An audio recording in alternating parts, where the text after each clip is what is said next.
Saudações, amigos e alunos do NEAF, tudo bem com vocês? Começando mais um Top Atualidades, que já está entrando aí na sua telinha. Semana de 27 de fevereiro a 5 de março. E o mural de notícias.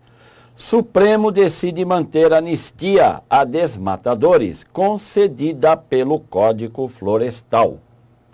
Dono de 1/3 da Hydro, governo da Noruega diz que contaminação em Barcarena, deverá ser tratada entre empresa e autoridades do Brasil. Presidente afegão oferece cessar-fogo aos talibãs e diz que grupo deve ser reconhecido como partido político. Parceiros da ONU e de ONGs são acusados de condicionar ajuda humanitária a sexo na Síria. E varejistas dos Estados Unidos elevam a 21 anos de idade mínima para a compra de armas. E uma vez lido o mural de notícias, a gente vai então para aquela aula de destaque.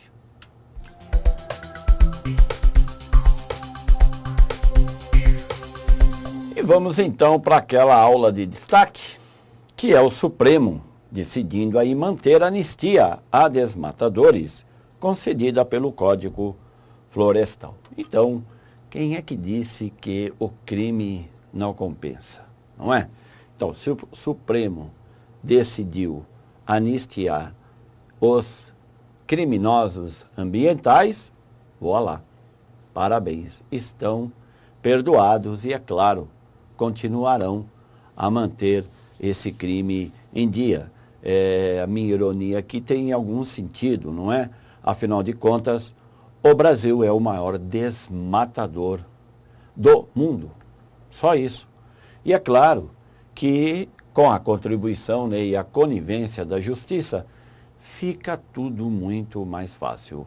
A primeira coisa que vale a pena lembrar você aqui, candidato, é por que o desmatamento aumentou a partir de 2012. Então, em algumas aulas, em alguns trechos, em algumas notícias que eu tenho trabalhado aqui no Top Atualidades, eu tenho lembrado vocês que o desmatamento aumentou no Brasil e aumentou sensivelmente.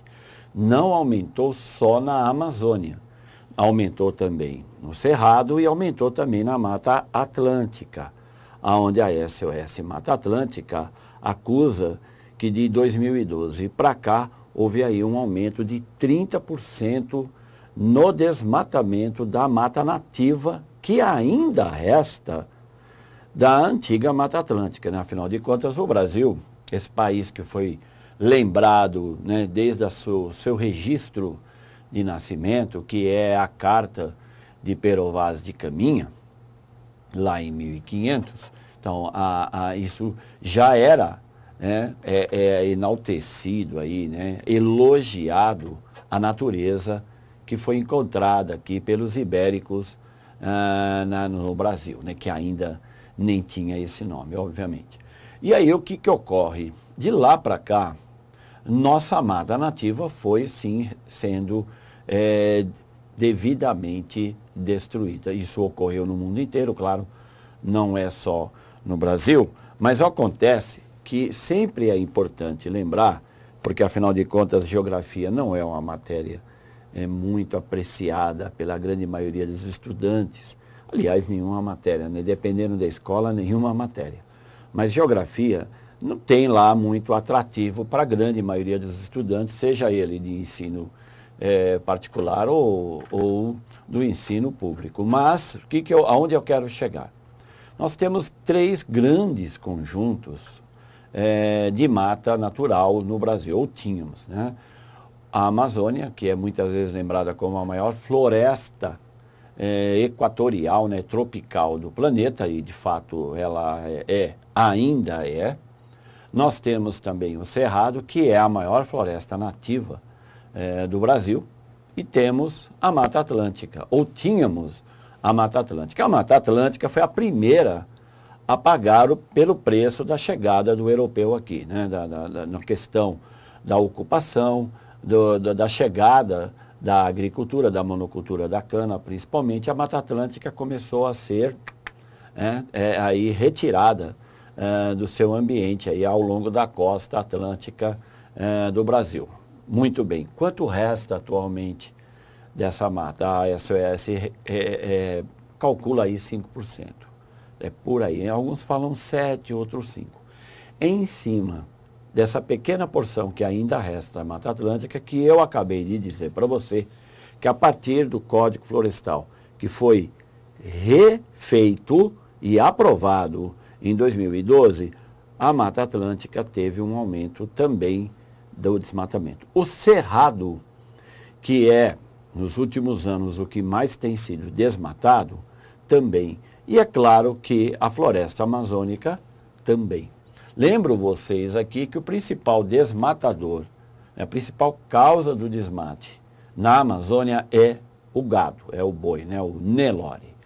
Nós temos o maior número de cabeças de boi, de gado de corte do mundo. Ultrapassa aí 230 milhões de cabeças. E isso vai ter sim um peso nessa questão do desmatamento. Agora, para aqueles que cometeram um crime ambiental até 2008 e depois, nós já estamos aí, já se passaram 10 anos.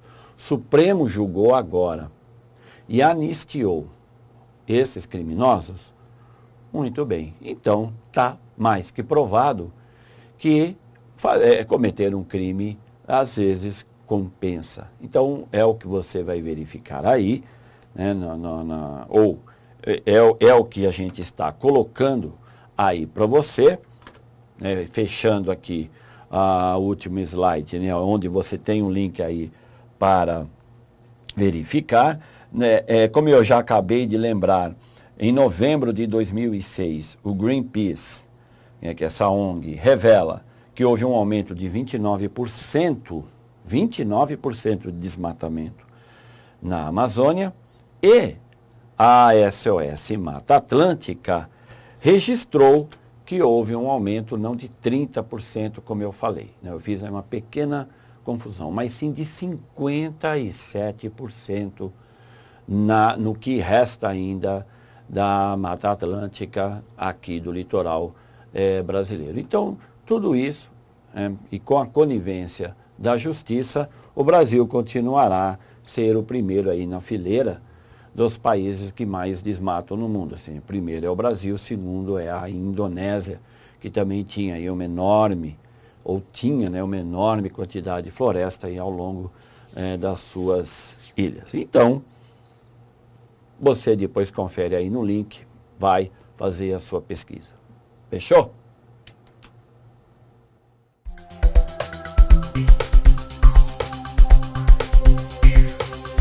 Então, continuando nosso Top Atualidades e continuando a falar de natureza. Dono de 1/3 da Hydro, governo da Noruega diz que contaminação em Barcarena deverá ser tratada entre empresa e autoridade do Brasil. Está aí, então, um exemplo muito claro, praticada pelos noruegueses, que a Noruega tem, né, toda aquela pompa, é o melhor país no mundo. Não é mentira. O índice de desenvolvimento está aí. O que, infelizmente, eu tenho que ressaltar aqui é que nenhum desses países, seja Noruega, Austrália, Canadá, Estados Unidos, aonde você tem um excelente desenvolvimento humano, aliado à tecnologia e educação, nenhum desses países está isento de cometer crime ambiental. Tanto é que muitos países, inclusive da Europa, aonde a produção, seja ela química ou de produtos como, por exemplo, tingimento de tecido, não pode operar no país, eles vão para países em desenvolvimento, aonde lá eles vão encontrar um ambiente muito mais tranquilo, as leis são mais fáceis de serem burladas, o Supremo depois passa a mão na cabeça, diz que deixa para lá. E o caso aqui do derrame, não é? De uma empresa que fabrica alumínio, aonde você tem aí uma grande quantidade de chumbo, e isso deveria cair no colo da empresa, a empresa está jogando isso aqui para nós no Brasil, entendendo, e ela não está errada, entendendo que aqui a Hidro vai poder continuar operando tranquilamente. Está aí o link para você depois conferir. E relação: vazamento de barragem e fortes chuvas em Barcarena. Sugestão de leitura: laudo confirma vazamento de rejeitos de mineradora em Barcarena, no Pará. Mundo política. Presidente afegão oferece cessar-fogo aos talibãs e diz que grupo deve ser reconhecido como partido político. Então, o senhor Ashraf Ghani, o atual presidente do Afeganistão, vamos lá, Afeganistão, que você nunca deve esquecer, invadido nos anos 80 pela antiga União Soviética, depois, em 2001, pelo exército americano, a mando do ex-presidente George W. Bush, isso, aquela relação com o também já falecido Osama Bin Laden. Então, os talibãs, que na língua local significa estudantes, foram expulsos do país e chegou lá a cavalaria americana dizendo: não, agora aqui vai haver democracia ocidental. Então agora nós já estamos vendo que não é bem assim, tanto que o senhor Ashraf Ghani já concorda em dizer, né, que o Talibã deveria virar um partido político. Relação: processo de Cabul e partido político. Sugestão de leitura: talibãs pedem diálogo direto com Estados Unidos pela primeira vez em 2 anos. Mundo explosão sexual.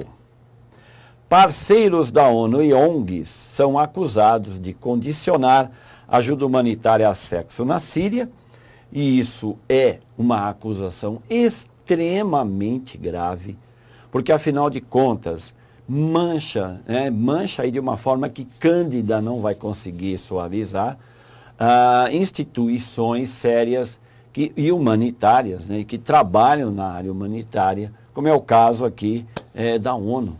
Como é que você tem funcionários que vão colocar, né, a questão da ajuda a um condicionamento sexual?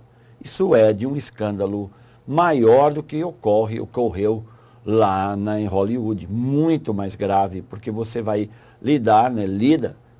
esses refugiados são pessoas que estão vivendo numa situação extrema, então muito sensíveis a tudo. Então, o quanto que pessoas sem nenhum escrúpulo como essas devem ter usufruído aí nas suas intenções, não é? Então, nós temos aí essa denúncia grave que depois você confere no link que está aí na página.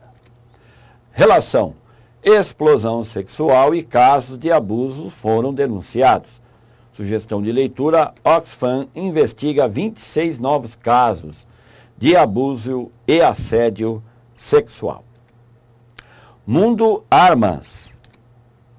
Varejistas dos Estados Unidos elevam a 21 anos de idade mínima para a compra de armas. Olha, está aí uma notícia que não deve agradar muito àqueles que defendem que a arma nos Estados Unidos é sim um direito, né? Então, vai haver com certeza aí um embate, depois que o brilhante presidente Donald Trump deu aquela outra brilhante sugestão, que é armar os professores com fuzil AR-15, bazuca 45, .50, 12, né, que é o que as armas que a gente mais tem aí nos filmes hollywoodianos. Então, alguns varejistas estão adotando então aí um sistema, né, uma estratégia para ver se ameniza um pouco essa história de comprar armas e cair na mão de gente sem nenhum tipo de equilíbrio, como aconteceu com aquele jovem estudante, não é? Relação: Novas regras para a compra de armas. Atirador da Flórida. Sugestão de leitura. Atirador que matou 17 em escola da Flórida está triste e arrependido, diz advogado.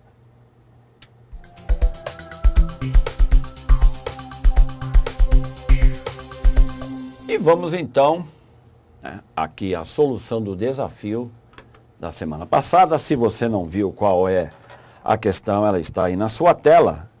E nós aqui do NEAF esperamos que você tenha escolhido a alternativa D de dado. Sim, D de dado. Essa questão que ainda insiste, né, e provavelmente vai ainda permanecer por muito tempo no mundo, que é a questão do trabalho escravo. Há um cálculo, né, algumas ONGs calculam que na China você tem aí aproximadamente 2 milhões de pessoas trabalhando como escravas. Na Índia, 1 milhão, sendo que quase metade dessa população que é escrava na Índia, ela é constituída de menores de idade, principalmente as meninas, porque na Índia você tem problema, a família tem muitos filhos e as mulheres só podem casar se os pais pagarem um dote. Então, quando eles têm muitas meninas e não têm dinheiro para pagar o dote, eles vendem alguma dessas meninas. E é claro que elas vão cair nas mãos, a maioria delas, pelo menos, do trabalho escravo. No Brasil, é calculado aí perto de 30 mil pessoas são exploradas, né, como mão de obra escrava, principalmente no campo, onde o estado do Pará é onde é o campeão nacional de denúncias de trabalho escravo na área rural. Em São Paulo nós temos aí os bolivianos, haitianos também são sujeitos a cair nas mãos desse tipo de exploração de trabalho. Então, não é só o setor rural, né? O setor urbano também. Você vai ter essa exploração que, infelizmente, em pleno século XXI, século de globalização, temos ainda trabalho escravo rodando pelo mundo. Então, alternativa D. E vamos ao desafio dessa semana. Figura amplamente conhecida por sua atuação como Procurador-Geral da República, o senhor Rodrigo Janot foi substituído nesse cargo por outro membro do Ministério Público Federal, escolhido pelo Presidente da República. A escolha recaiu sobre o nome de A. Gilmar Mendes, B. Raquel Dodge, C. Alexandre de Moraes ou D. Luiz Linda Valois. E assim termina mais esse Top Atualidades, né, que abriu aí o mês de março que começou com nós brasileiros respirando muito mais tranquilamente, porque afinal de contas o dedinho lá do pezinho do Neymar foi muito bem cuidado, então vamos poder contar com ele na Copa do Mundo lá na Rússia, não é? Então, esperando que você tenha gostado e prometendo voltar a semana que vem, você vai fazendo sua pesquisa aí que a gente vai trabalhando aqui. Até lá!